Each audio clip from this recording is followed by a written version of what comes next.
Parliament ఎన్నికల నేపథ్యంలో ఉన్నతాధికారుల ఆదేశం మేరకు నిజామాబాద్ జిల్లా బోధన్ పట్టణంలో సోమవారం ఉదయం CRPF RAF assistant commander Nandavar Jitender Ramachandra ACP Srinivas బృందం ఆధ్వర్యంలో పట్టణంలోని సమస్యాత్మక ప్రాంతాలతో పాటు కాలనీల గుండా ఫ్లాగ్ మార్చ్ నిర్వహించడం జరిగింది. అంబేద్కర్ చౌరస్తా నుంచి weekly market, head post office, pan గల్లీ, బీటీ నగర్, సరస్వతి నగర్, కొత్త బస్టాండ్, వెంకటేశ్వర కాలనీ తదితర కాలనీల గుండా ఈ ఫ్లాగ్ మార్చ్ నిర్వహించారు. ఎన్నికల దృష్ట్యా ఎలాంటి అవాంఛనీయ సంఘటన జరగకుండా ప్రజలందరూ అప్రమత్తంగా ఉండడం కోసం ఈ ఫ్లాగ్ మార్చ్ నిర్వహించడం జరిగిందని ఏసీపీ శ్రీనివాస్ తెలిపారు. ఈ ఫ్లాగ్ మార్చ్ లో సిఆర్పీఎఫ్ బలగాలు రమేష్ కుమార్, రవీంద్ర, రోషన్, రాంభూషణ్ మిశ్రా, పోలీస్ సిబ్బంది, టౌన్ రూరల్ సిఐలు వీరయ్య, నరేష్, ఎస్ఐలు నాగనాథ్, పోలీస్ బృందం తదితరులు పాల్గొన్నారు.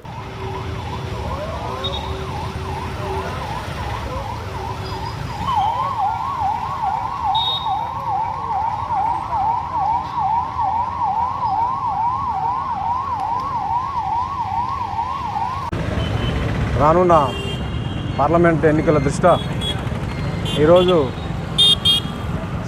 లోకల్ పోలీస్ అండ్ సిఆర్పి ఆధ్వర్యంలో ఫ్లాగ్ మార్చ్ నిర్వహించడం జరిగింది.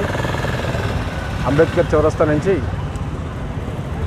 Ganj, post office, BT Nagar, Udmir గల్లీ, బూరుడ్ గల్లీ, తర్వాత ఈ సమస్యాత్మక ప్రాంతాలంతా కూడా ఫ్లాగ్ మార్చ్ చేయడం జరిగింది. మరిన్ని అప్డేట్స్ కోసం మా ఛానల్ని సబ్స్క్రైబ్ చేయండి.